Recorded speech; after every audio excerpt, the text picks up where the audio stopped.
next speaker is Adrian Crenshaw, who's been with us for, what, 3 years running now? Yeah, this is my third year. Third year running for our conference. He should have it hooked up in a second. He may have to reset the projector. So we'll get going here in a minute with his presentation.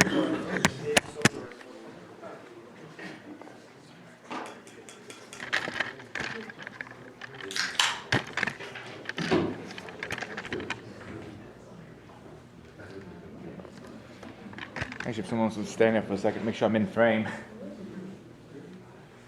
Am I in frame? Yes. That is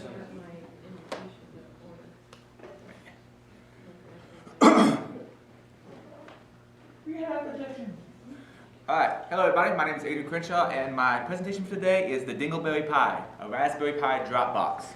Now the reason I call it a Dingleberry Pi is we'll talk about what a Dropbox is in a second and now I'll all be explained. First of all, a little bit about me. My name is Adrian Crenshaw. On Twitter, I'm at IronGeek_ADC because IronGeek was taken, strangely enough. I run IronGeek.com. I have an interest in InfoSec education. Don't know everything, just a geeky time on my hands, so if I get something wrong, come up and tell me the truth. There's various things about microelectronics that I'm going to get wrong. But it's more of a hobby of mine than a profession, though there's some crossover there. I'm also on the regular on the ISD podcast. We podcast anywhere between 5 and 6 times a week. I'm usually in on Thursdays, so you want something for your morning commute. I'm also a senior information security engineer at a Fortune 1000, specifically Diebold. I'm involved with pen testing there as well as managed services. And I'm also a co-founder of DerbyCon. We got some stickers and some flyers up here. All right, what's this talk about? This is kind of an update in a much greatly expanded talk that I did earlier, but it was with different hardware. Originally, I talked about making drop boxes, little boxes you can leave behind someone else's network using a pogo plug. Well, the Raspberry Pi came out, which is this incredibly cheap little computer. And I was like, I need to port this idea to a more readily available platform, which this will eventually be. It's just not yet.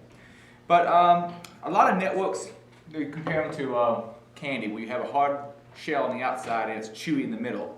So if you can get something inside the network, if you can only own a box inside the network, you can do a lot more things. Well, let's say you just leave a box on someone else's network.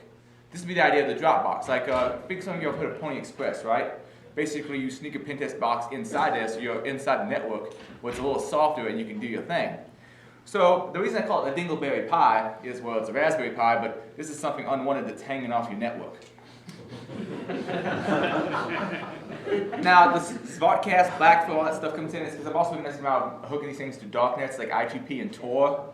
And the idea there is that using the normal way of doing things, if you're shoving the shell back out to you from one of these boxes, they'll know who you actually are. Using a darknet like I2P, you go through a cloud of proxies, proxies using encryption, and they don't necessarily know where you're coming from. Vodcast is like a Swedish for Blackthrow, if anybody's actually wondering. I'm also going to cover some cool Raspberry Pi stuff, just because I can, because quite frankly, I found how to configure I2P on one of these is sort of a boring thing to talk about. I'm going to have a lot of text on these slides. It's up on my website. The slides will be available on my website. Don't worry about writing it down. Part of it's just there for my own personal notes and to show you the stuff you have to go through to get a Java application to work on the Pi properly. All right, how did I get into this subject matter? Way back when I worked at the university, all of 2 months ago, I got these, back in the olden days. I had a bunch of these Jet Directs laying around, and I was like, what can I do with one of these things? Because it's full IP stack, a little OS, it was VxWorks. It's like, if I could leave this someplace else, I could have this remote back out to me. Now, unfortunately, those things aren't nearly as flexible. But then people started doing things with the DDWRT routers, the WRT54G routers, and so forth. I was like, so this is coming along. And now there's more and more fairly powerful hardware in small packages that you can leave on someone else's network. There's all sorts of options for doing this. There's an old laptop, and a lot of people in this crowd probably have an old Pentium 2 or better laying around someplace. The Zip-It, which is this little handheld thing that's meant for like kids and teenagers to chat with each other, but it runs Linux. There's the mini ITX form factor boards. You can get a Beagle board, which is a little higher end ARM processor for development. Plug computers like the Shiva plug, which I think that's what the Pony Express is based on top of. The pink one up there is the Pogo plug, which is what my previous talk was about. There's the WRT54G. That's Larry Pesci. He's done a lot of work on those. What was that? Nice antennas. That's funny. He needs to go work out with you.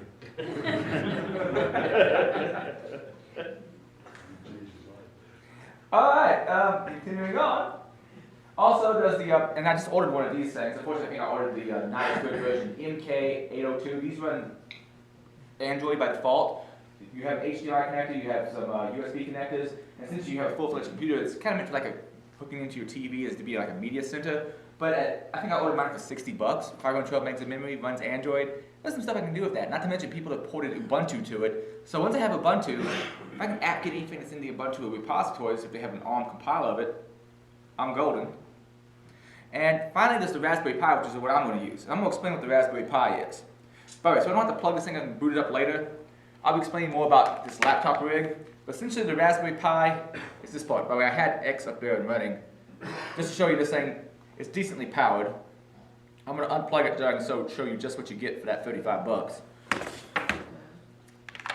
Essentially, you have a little onboard, and it comes essentially just like this. $35 plus shipping and handling, about credit card size, a little bit bigger. You have composite out, 3.5 millimeter audio jack. You boot from an SD card, which you have to add.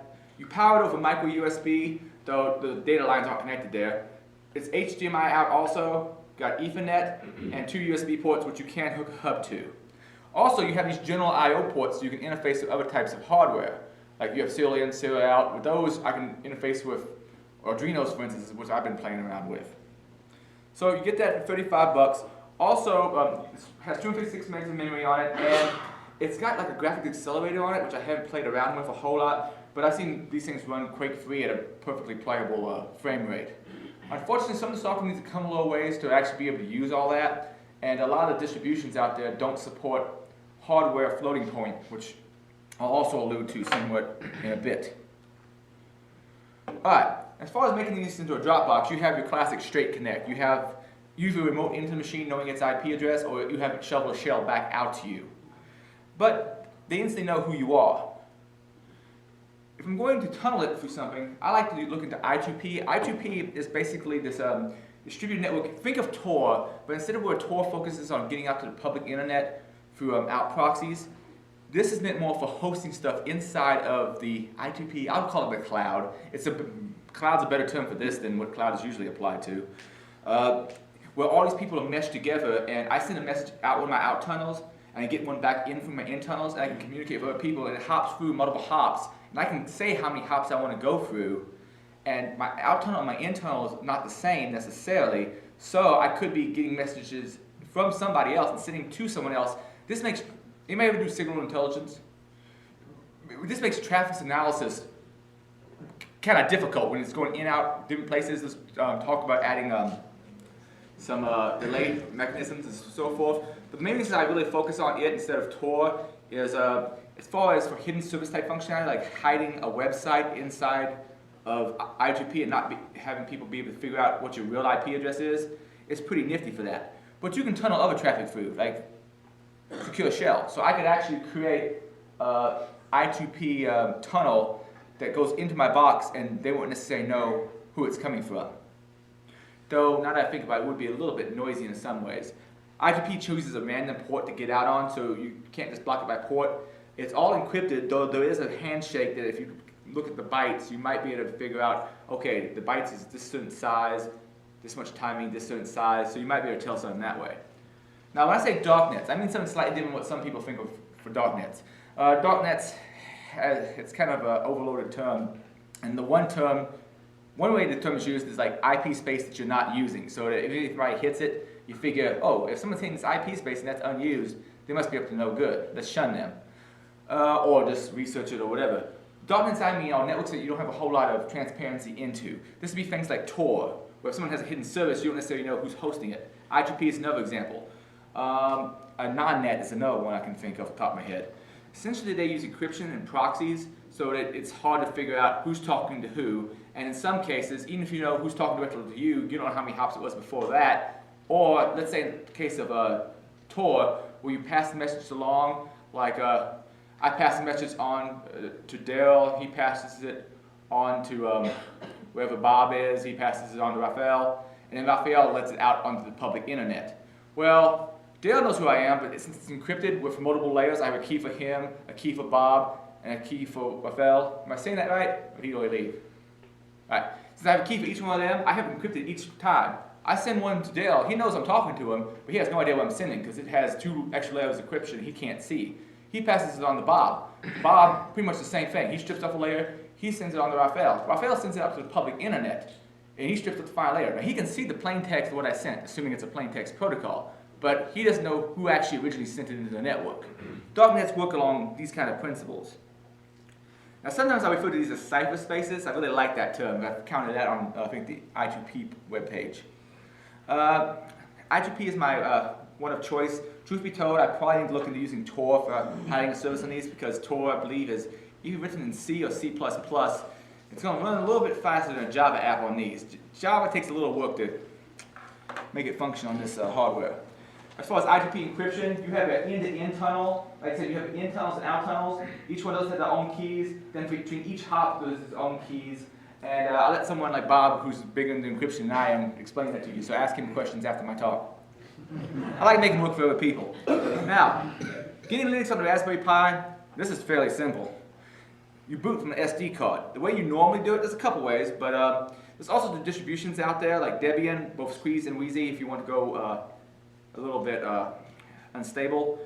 Though unstable in the sense that it's supposed to be unstable. I've been running it. It seems pretty decent to me. Arch Linux, Raspbian, etc. That Raspbian one, remember how I mentioned that a lot of the distributions aren't using the hardware fully, like not using the built-in floating point unit, but instead using software floating point? Raspbian attempts to use the hardware floating point, so in theory it should be faster, though even they say it's not quite ready for prime time. So I've mostly been using Debian Wheezy. You may want to check out how to set up a card out on the elinux.org website. They have a whole section, a whole portal for Raspberry Pi information, but it's real simple. You either DD the image onto one of these, or you want to go super simple, like I do. On Windows, you can use Win32 disk image. You point it at the image, you point it at the SD card, you hit go, and it writes the image down. Now, most of these images you'd be downloading are like 4 or 2 gigabytes, but most of my cards are bigger than that now. I mean, what is it, 8 gig card, class 10 is like $10 or less. Depending on where you shop, I get a lot from Meritline. I think I got me a 32 gig for under 20 recently. It depends on how much you shop around. And as I said before, I'm using the Debian Wheezy. And as far as resizing this out to the entire disk, I use GParted. Now here's a couple of screenshots of tools I'm using. Win32 disk imager, super easy. Point at the image, point at the drive, hit write. And if you want to save your distribution for later, hit read instead and save it someplace. That second image, that's actually GParted. I think a lot of Linux distributions should have it in their repositories. I get that one on Backtrack. I can plug the SD card in and just resize it, move my swap to the end, and resize and take up the whole disk. Oh, a notable mention as far as distributions, someone's come up with something called PoemPi. Essentially, I think they're trying to make like a backtrack solution for the Raspberry Pi. Now, some stuff I think they installed by hand. Like Metasploit is not exactly app-gettable, at least not easily. I have instructions on my website, on my Raspberry Pi recipes page, to install Metasploit.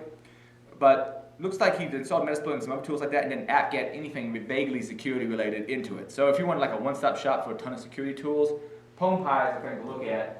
Some of the tools he added on there, like password cracking, I don't think I want to try password cracking on one of these things. And also, like, BK Hive, I'm not going to copy a salmon system file off another system, then take it to the Raspberry Pi, and then extract the hashes and the key in the hashes. So I'm not quite sure about that. But, you know, it's still nice to have all those packages in one place. Oh, setting up I2P. Now, this gets a little bit of a bear on the Raspberry Pi, and if nothing else, even if you don't plan on setting up I2P on one, if you plan on setting up a Java application on one of these, some of these nodes might be useful to you. And this is all the way up on my website. First of all, I log into the default account Pi, and that's on there by default, at least on the Debian images that I've gotten, at least specifically on the Wheezy one. And default password is Raspberry. Obviously change that. And before I do anything else, I make sure I'm up to date using apt-get update, apt-get disk upgrade. Thereafter, I want to get a few things. Now, on the Pogo plug, I never could get it to work right with the default Java. This one I can, but I have to do a little tweaking. If you really want to get it faster, in my personal experience, downloading the embedded Java you can get from Oracle, if you can find the right version, it's a little bit faster, but it's also more of a pain. Oh, I also downloaded XRDP just so I can RDP into the box, so I can get a remote GUI. Usually they come with SSH enabled already, but different distributions will vary. I changed directory into my home, and someone told me later on, why did you just use tilde? Why didn't you just use CD? Because I'm used to hitting tilde, and I didn't know about just using CD. I mean, like, that tilde is what I was taught to use. I was like, oh, it does that now? Okay. All right, mkdir, I'll go ahead and make me a directory, put my stuff in, and change directory into it. Then I go out and get that jar file. Now, of course, this is going to be changing over time as they update versions. And some of the steps in here will hopefully be simpler because I've been talking to ZZZ, the lead developer on I2P, to simplify some of these steps. Maybe they automatically detect it's a Pi and know what libraries it needs to use. Then I run the Java installer. Now, there's one line on here that I'm going to borrow someone else's. I don't know who left this up here, but I'm going to use it. All right, I add this little cacao. I looked at that and someone just explained how to pronounce that yesterday because I did not know before. Cacao, that's basically to tell it to use the just-in-time compiler version. Otherwise, you're doing it all interpreted, and quite frankly, that is really, really slow. That speeds it up somewhat. Don't for the installer, it probably doesn't matter. But we'll be using that particular flag later on.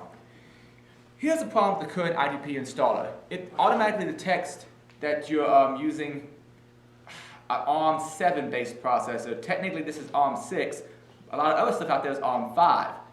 You can get the ARM5 version of this library to work, but not the ARM7 in it, because this is an ARM6. There's some compatibility issues. So I basically have to unpack the ARM5 version of the big int library so I can get encryption to work right and fast. So I unpack all that and move it in. Just a series of commands. Like I said, these notes are on my website, and it's incredibly boring for me to go through each one of these commands. Just showing you that there's a fair amount of work to be done. Hopefully that step will be skipped in future versions, because ZZZ knows about it, and as far as I know, he may have put out a new I2P version in the last couple of days, and I haven't noticed. Alright, go back into my bin, and I can now run plain.sh. There's actually is a service script you can use, but I haven't got it working quite right in ARM yet. It seems like it's going to. Like other versions of ARM, it wouldn't work at all, and I had to use run plain, so I've been playing around with run plain still. I run that the first time. Oh, sorry, not running it, I'm just editing it. I edit that first, and notice how I added. This part isn't normally on there. I added cacao just to make things run a little bit faster, so it would use the just-in-time compiled version. At that point, I can actually run it, and I quickly kill it. The reason I do that is I got to go ahead and generate all the preference files, and it does that in the first run for a user. And in this case, I'm running it as the Pi user because you don't want to necessarily run it as root. You may even want to create a new account to run it from. Now, for a few more edits. I go into the client's config, and I want to use this little thing as a gateway for my entire network. So instead of having it only listen on localhost for connections, I open up to my entire network by changing a couple of lines. If you're going to do that, you'll probably want to also add a password to it if you don't trust the other people in your network. So generally, if you're on my network, either my roommate or you have already busted my WPA, encrypted access point, so I don't worry about it too much, but be aware where you run it. And replacing it's easy. You log in with admin, and password is some password, but don't use some password because that's not a good password. Continuing on. I also edit tunnels config, and those are these proxy ports. The way you get into I2P is you use it as a HTTP and HTTPS proxy, but the ports by default are only listening on localhost. So essentially I go in and edit it to where they listen on 000 so that I can get to them any place on the network. And basically this becomes my gateway to I2P for my entire network. Then I go ahead and run plain again, and it should be up and running. However, I want to automatically start whenever I reboot the machine, and also if it happens to crash, because like I said, running I2P on the Raspberry Pi is a little serious beta mode, so it doesn't always stay up the way it should.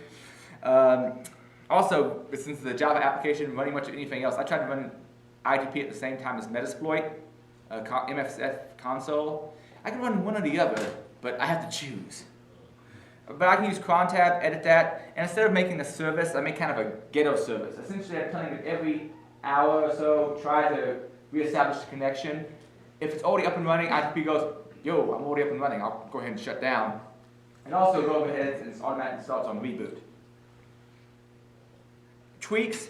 Now, this is fairly slow hardware by comparison to what I normally run it on, so you may want to set max participation tunnels to 0. By default, I2P tunnels for other people. And people may go, wait, I don't want mine to be a public proxy. It's really not.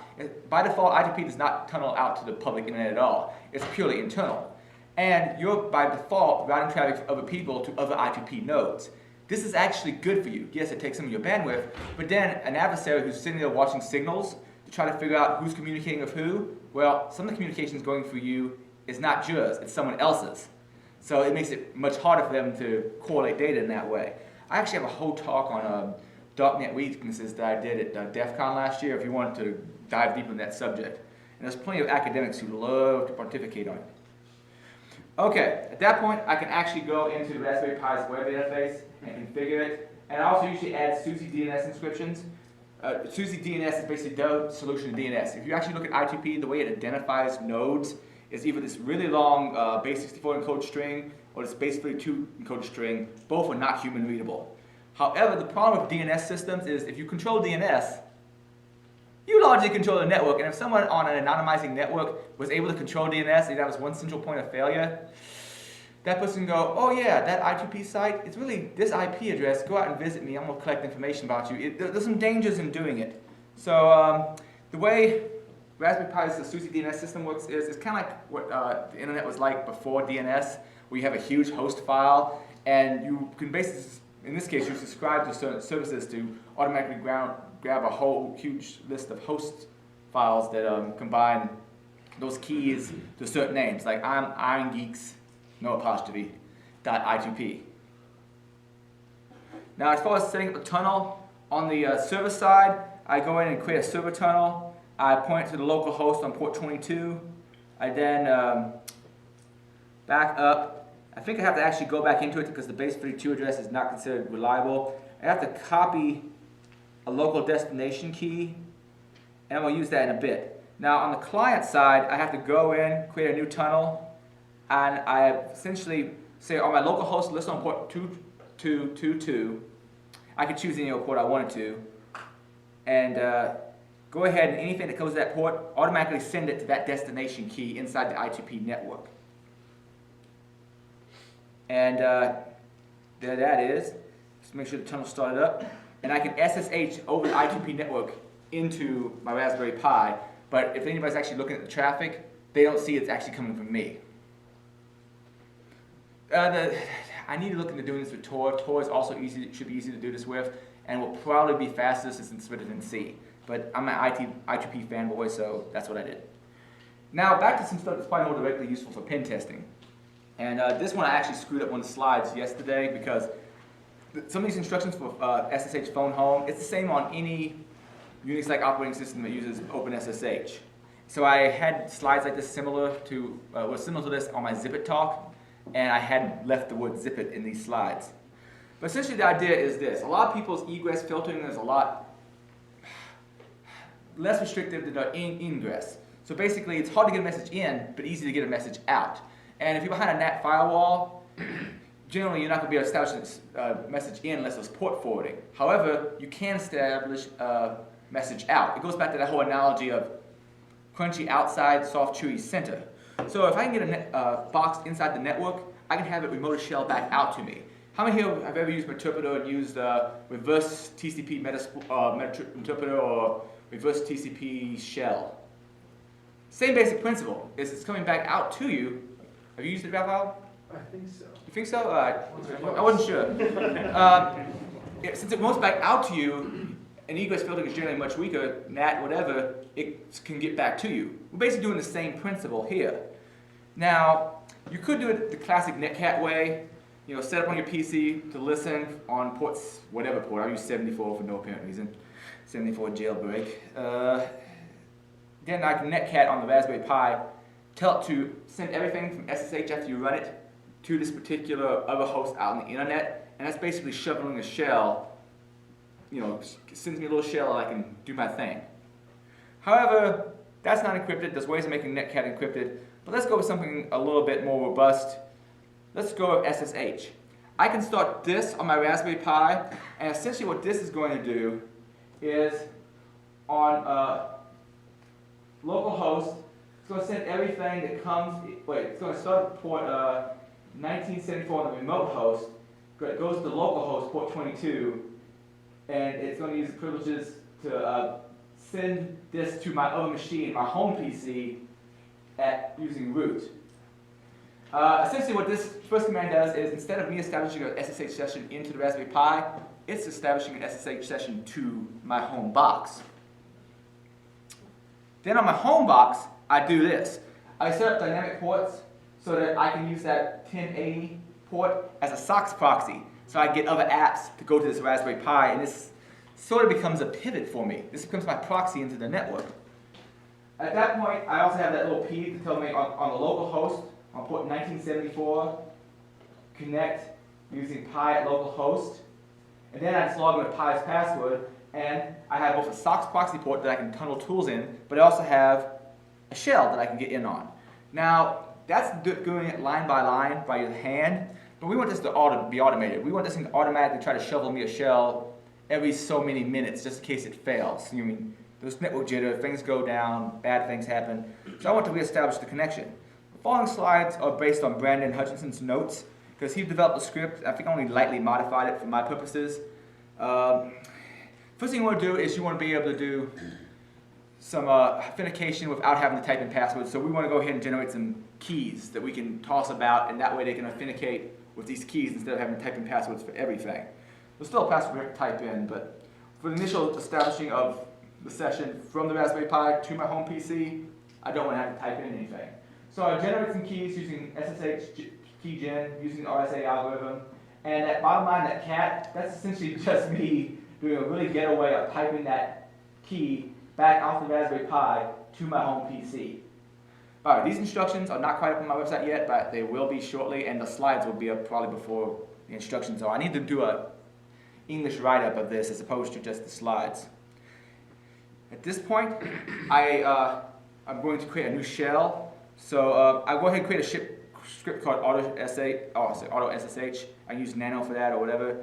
I changed mine to 755 so it's executable. And there's a few settings in here you'll have to make. This is the basic script. Now the edit you want to make is instead of home.irongeek.com.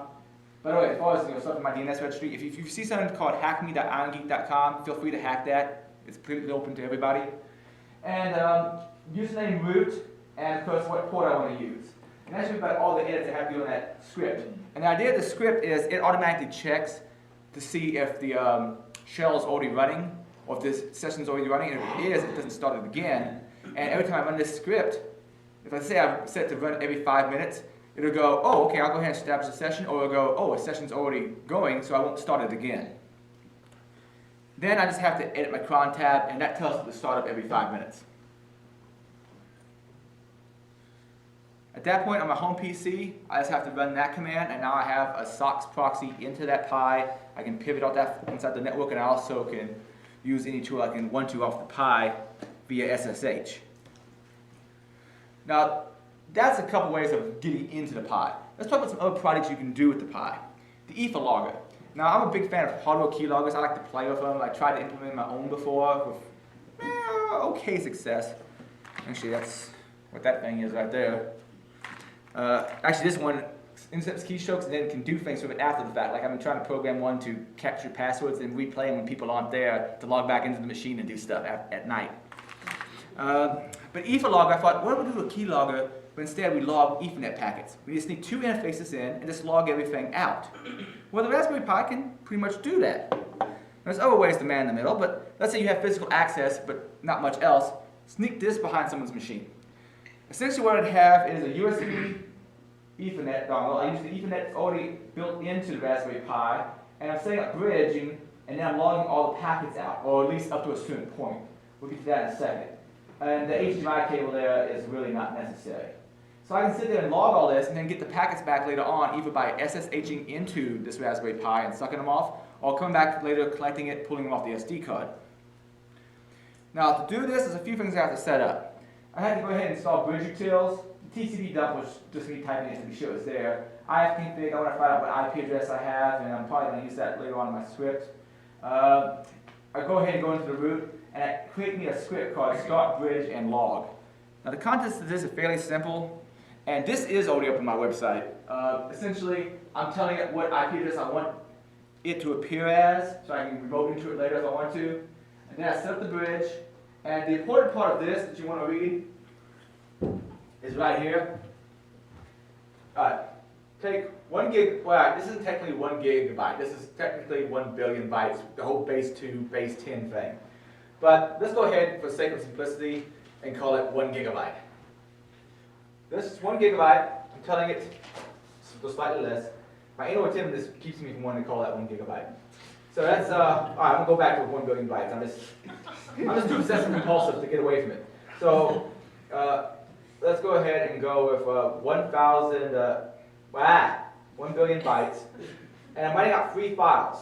And I'm gonna call them mycat.pcat. So, what's gonna happen with this is that I have 3 files. It's gonna create a mycat0.pcat. Wait till I have 1 billion bytes in it. Then it's gonna create mypcat1.pcat. Then wait till it gets to 1 billion bytes. Then, again, it does the exact same thing. Gets to 1 billion bytes on mypcat2, and then goes back to 0 and overwrites it. The idea is I can continuously have at least 2 gigabytes of data at any time. Well, 2 billion bytes of data logged out at any given time, and I can go back and collect it.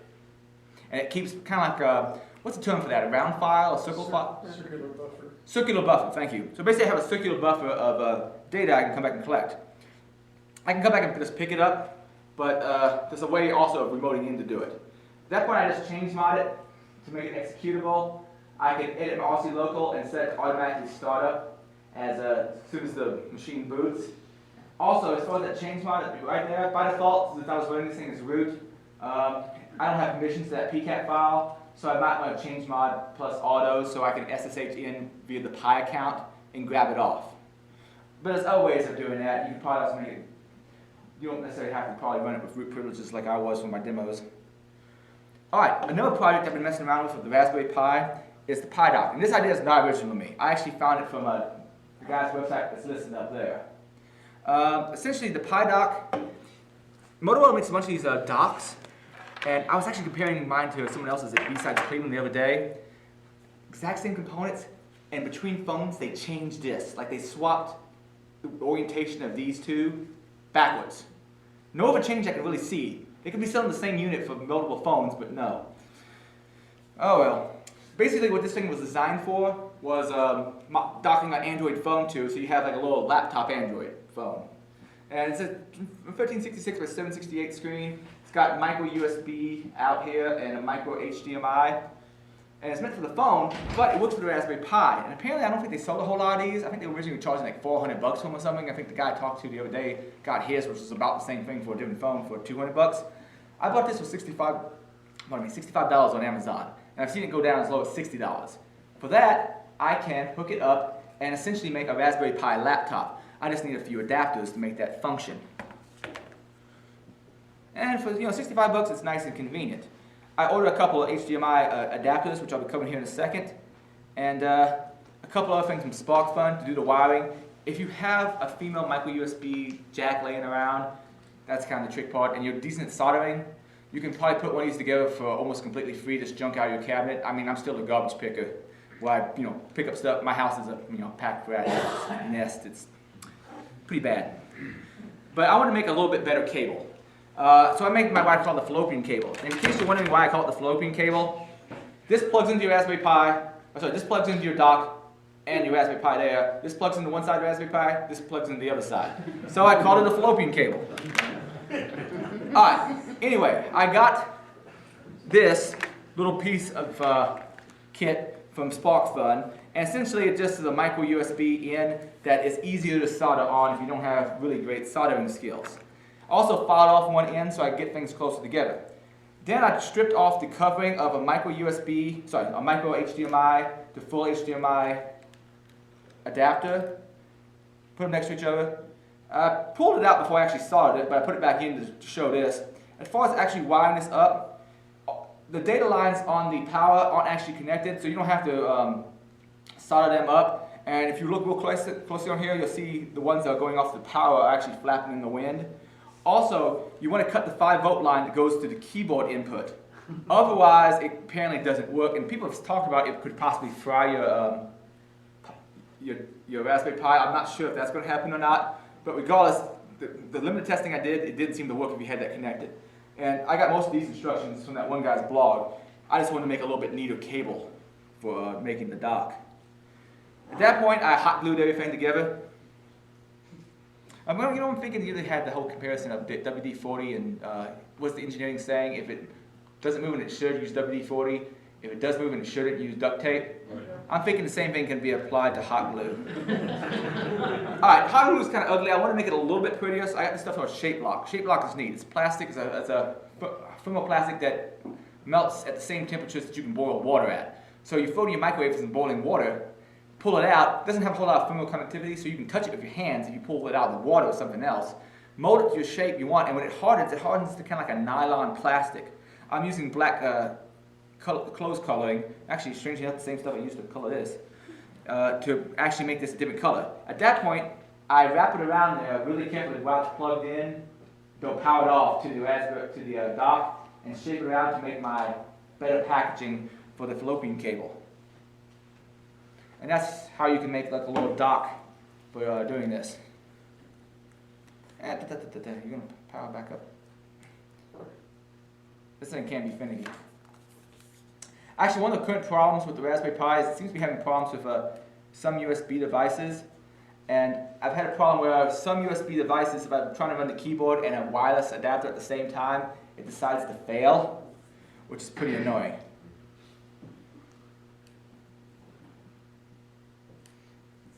Let me plug this back in with that charger.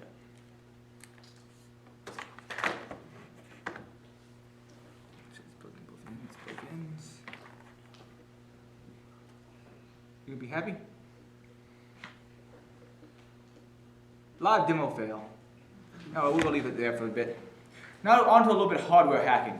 I talked about using the general I/O ports on this so that you can communicate with a Tinsy or a Raspberry or with Arduino. Well, I'll show you about doing that. And this is the pinout of that header I showed you earlier. We have 5 volts on it, but generally most of the lines on this is going to work at 3.3 volts. So we're going to have to use some extra adapters to make it function the way we want. But for the simplest, the hello world of the electronics project world, I was about to say the hello world of the electronics world, it's kind of repetitive. You can make something blink. Essentially what I have here is one side, I think it's the cathode, hooked to the ground of the general I/O port, and then another one going to the pin general GPIO4. So I can then at that point make things blink. And making things blink is also fairly easy. Essentially, I have to log in this root, and I set echo 4, tell it to be export. I tell it to be class out, so tell the direction out, so I can throw out to it, and then I do a little while loop. And essentially all this does is go 1, 0, 1, 0, 1 being on, 0 being off, and it turns that LED on and off, on and off. And you know what I totally realized where I screwed up on this thing not booting? One of the bad things is instead of telling you please insert a disk, it actually just doesn't do anything if you don't have an SD card in it. Come on, wake up. There we go. No, maybe it's gonna wake up. You gonna do something for me? Yeah. Alright, so basically I would turn it on and off, on and off, on and off. And a quick demo of that, which I will fast forward through parts of it because it's me explaining the same stuff I just said to you. This is Blinky. Essentially I have it all hooked up, wired in via not even a breadboard yet, but just have it directly hooked up and have my little LED blinking on and off. Like I said, the hello world of electronics. Now, let's get a little bit more complex with that. Let's say we want to interface it with a Tinsy or Arduino, which I'm usually working at 5 volts. There's other options there, but I'm normally working at 5 volts. I get this little logic level converter from SparkFun. I think it's like $2 a pop. You get 4 inputs and 4 outputs that you can change the voltage for. You can choose the voltages based on what you throw into the input lines. You can also get 2 serial if you want to. So I hooked that up on a board. I said, do I have any? There we go, I skipped too far. The wiring for that is pretty simple. Basically on the high side, I'd say I forward my high voltage to my ground. On the low side, I forward my low voltage to my ground, and it figures out the rest as far as making sure things work right. Now, on the 3.3 volt side, on the low side, I go ahead and wire that in. You know, I've just had a terrible, terrible realization that I wired that completely back asswards. And if you will actually do this circuit, you will blow things up. Yeah. I just figured out something, yeah. See how I'm taking this into the high side? That should be here, this should be here. I got a diagram to fix when I get back home. Sad when you realize that while you're giving the talk. Anyway, that's close to what it is. Do exactly that, but everything different. And you basically wire it up, and you can then make it talk to your Tensy. Or your Adreno. I'm just using a Tensy because I have more of those laying around. On the Tensy side of things, I go ahead and create a little script, and all this does is it waits for a certain input, and when it gets it, when a digital read on line 0 goes high, it's going to print out high using the Tensy as a keyboard. And I'm essentially doing the exact same thing I was before, just turning that line on and off to say whether I want to start typing. And that goes back to here. There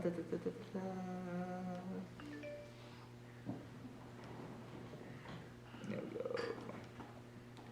Now I'm going to skip past a lot of this, but essentially I have everything plugged in. This code is fairly simple, and I always showed that. You want to look at the pinouts. I wired everything up just like I showed, except for backwards. And got that wired into the Tensy, so that eventually nothing's going to be printing out. Alright, let's get to that part. The previous commands to this, hopefully they're in my history. Yeah, I had to go ahead and echo 4 into export. Also, I had to tell it what direction out. But now at this point, I should be able to toggle that on and off. This will be toggling it off. So, ground essentially. And if I want to make it throw out 3.3 volts, which would then get converted back to 5 by my logic level converter, once I hit enter, it should start printing.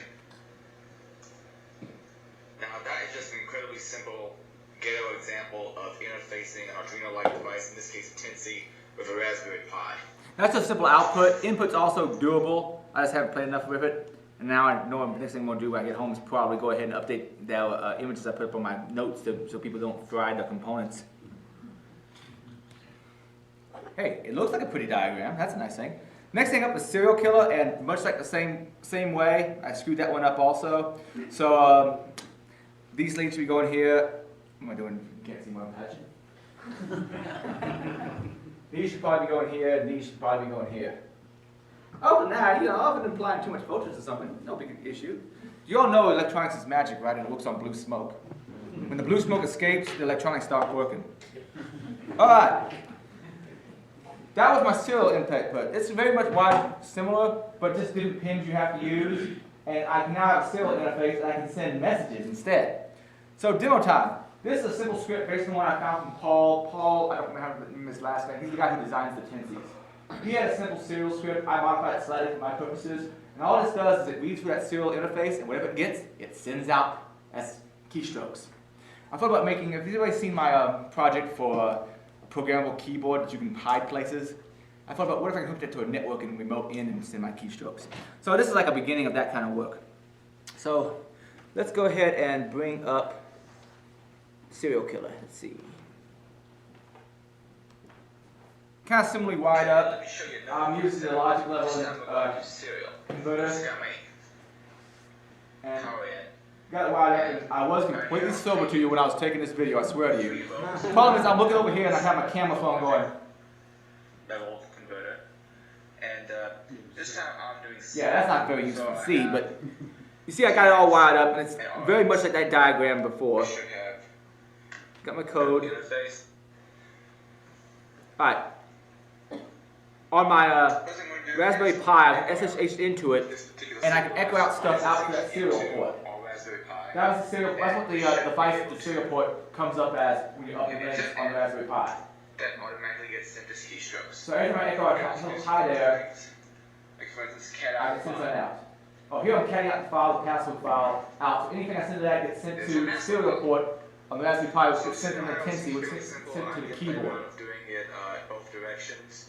But That's just a really simple example of using the general purpose I/O on the Raspberry Pi. Using just like a $2. Now, it's probably better to use some of the libraries already out there. Like people have already written Python libraries for doing this stuff.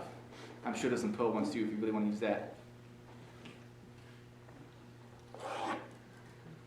I'm indifferent towards programming language. I'm like, okay, what has the easiest libraries possible for me to accomplish this simple task because I'm too lazy to do anything more. Alright, more ideas I have for the Raspberry Pi in the future. I'd like to make a Bluetooth device logger, like leave one of these devices someplace with Bluetooth and just sit there and see all the people that pass by with some in discovery mode and just log the comings and goings. This is like a collection of data. Oh, power over Ethernet, this should be easy. I think power over Ethernet runs at 48 volts, correct? You should, with a little bit of simple electronics like a voltage regulator, drop that down to 5 volts and you can power all this over power over Ethernet and then really be able to hide it someplace. Because well, as you can see, it don't take up much space. By the way, this laptop dock has a battery in it, so I think it'll run for like 4 hours or so with me leaving it unplugged as long as it's fully charged. I'd like to see play a little bit more of Backtrack on ARM. There is an ARM edition of Backtrack that's not being updated as far as I can tell. It's Backtrack version 5, but I think it was compiled for a newer version of the ARM processor, so when I tested it out, I couldn't get it to actually function. And PwnPy kind of fills some of those needs. I can think about the idea of a car computer. Essentially, a computer that automatically turns on whenever I start the car and starts war driving for me. The idea is to script to where it automatically turns on Kismet, starts logging everything via GPS and Wi-Fi plugged into it. Then whenever I get home, it sees my home network and goes, oh, I'm home. I'll automatically upload all this to the Wiggle database. Have you ever used Wiggle? Great online database where a bunch of people upload the war drive find. So if you want to do some investigation of a company before you ever actually get there and see what's around and wirelessly, it's a great resource. And you can go in there and buy date and tell it only went from this date to this date when access points are found, so it's pretty nifty. It has some backwards compatibility issues. Like I think it only records, was it encrypted or was it not? It doesn't tell you if it was WEP or WPA, which is, well, suboptimal, but another thing I like to mess around with is mesh networks. These things are cheap enough, well, you should be able to buy cartons and cartons I'm dropping on people for wanting to create mesh networks, because I've been messing around with these darknets. The problem is if someone cuts the internet, Tor and ITP don't give you a whole lot of good. So what if you can make your own infrastructure for that? I don't know of a clear forerunner as far as mesh networks is concerned. If you want to read up more on mesh networks and the concepts, Wikipedia has an article on them. There's a couple articles out there like the Village Infrastructure and a kit, Alpha Kit. It's one project that's talking about setting up mesh networks. And there's an article in the New York Times about the US underwriting some projects similar to this. But one of the ideas is you'd set up a store and forward network and mesh network where these would each talk to each other and you can send a message around, and you might also tie in phones to it. So let's say it's hard to get enough of these tightly distributed to where you can constantly keep a message that has a low delay. But for email, it's okay to have somewhat of a delay. You can have a store and forward system set up like my phone reaches your phone via Bluetooth. You pass a message to me, I eventually get to one of these Raspberry Pis that's also listening to Bluetooth. Via that, it sends the message to it, then over a wireless mesh network, maybe using some version of Wi-Fi, sends it on to another Pi, to eventually gets out to the infrastructure so we can get the message someplace. And this is the kind of stuff I'd really like to do some more research on. Okay, that brings me close to the end of my talk. How close am I on time? Yeah, 10, 12 minutes. Alrighty. A few great resources if you're interested in the Raspberry Pi, which is of course the Raspberry Pi website itself. eLinux, if you want to find out why certain strange hardware combinations aren't working, that's probably the wiki to go to. Also, I'm keeping my own Raspberry Pi recipes out there where I already have some notes out there which I'll have to go correct when I get home. There's a few good links out there if you want more information, like all the commands I use for creating a Sparkcast using ITP on the Pi. I have them on my website. it's probably easier just to go out to my website and search for ITP. I have a little Google search bar on the left-hand side. If you want more information on Blackthrow, cryptoanarchy.org has some stuff on that. As far as links for information on these darknets, there's tons and tons of articles out there, and I actually have a DEF CON presentation you can also go find. And I'd like to thank the organizers for having me here, my buddies at DerbyCon and ISD Podcast, and the Open Icon Library for letting me bogart a whole lot of those icons I use throughout my talk. Finally, a little quick event announcement. DerbyCon's happening September 27th through the 30th of, well, this year, and every year hopefully from now on if we can do it. Those are a large percentage of our staff. Also, there's a bunch of other cons I recommend going to. Louis for InfoSec, SkyDelCon, HackerCon, AutoZone, FreeThink, and NotaCon. I should add OIRSF on that at some point since this is the third one I've been to. And finally, are there any questions? Okay, I have 10 minutes. I'm just going to stand here. Yes? Have you ever looked into using this to control TVs and media? Well, in other words, use this as a interface between the TV and the internet. yes, and there's people who do that. There's, I'm trying to remember the exact XBCC or XCBB. There was actually a project out there that actually uses that hardware floating point I mentioned before. It's Linux-based, but it's designed solely for being a home media center. And I don't remember the name of the project off the top of my head, but there's already a project out there that makes it into a home media center. Because it has HDMI out, so it wasn't a big issue for them in that sense. And there's already a project out there. If you go out to the Raspberry Pi website and look for distributions, it should list it. I don't remember the name of it. I want to say it was an older media system. Well, it was a media system that was made for other things as well, and they happened to port it to the Pi since the Pi had all the hardware they needed. But there's already a project out there that's similar to that. You know, that might be it. XBMC? That sounds right. I think it was XBMC that's been ported to it. And it takes advantage of the graphics processor on it and hardware floating point. Yes? Do you know of anyone that put one of these raspberries on a drone or one of these $200-$300 copters? Not yet, but surely it's going to happen because they're fairly low powered and lightweight. The problem right now is you have to get in a list to be able to order one. They're so, backlogged. Like I got to order 2 of them because I got in my list like back in March. I got mine in May, and I sold one of them to a buddy of mine at cost plus shipping. You go on eBay, you'll find people trying to sell these things, or actually successfully selling them for like over $100. I'm thinking at that point, I'll buy a BeagleBoard or something. But I have to imagine once they get more popular, someone out there will try it because it's fairly lightweight. On the battery that's stuck in there, I think I ran it for at least 4 hours. So I have to imagine it'd be a good option for that, but I don't personally know of anybody doing it. Batteries on drones are the worst part of it, and it adds to the weight in the batteries, so that's a challenge. They only last like 10 minutes The batteries are that small? On the drones. on the drones. Okay. Batteries are about that big. Well, there's a trade-off on the drone, right? It's more battery, the more weight you have to lift, the more battery you use, right? So you have to be really, really tight with that. And I would. So you end up with no payload. We scaled it up. At one point in time, we did a calculation. I said, we were trying to figure out if we could lift a person with a quadcopter. And the answer was, well, maybe if we had a really small person. So I said, well, my kid would love it. We can get to like 40 pounds. Small. Any other questions? Yes? How noisy is that ITP on the network, especially? It depends on how you tune it, but yeah, you're going to see some traffic. You're going to see like these encrypted UDP and TCP connections. So I imagine it's going to be fairly noisy. It's not taking up a lot of bandwidth, but it is, you're going to see constant messages going. There's not a lot of bandwidth.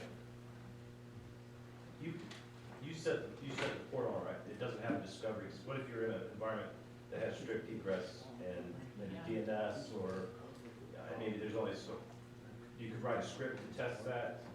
I suppose you could do some stuff like I know Dave Kennedy's done some work on like a firewall buster that automatically tries every single possible port to get out. Mine is a simple demonstration. I'm sure you can apply something like that to it. I just personally haven't. I suppose you can modify that script I wrote, say, did you make a connection? No, we'll try this port. Make a connection? No, and try this port. Anybody else? Okay, thank you for your time.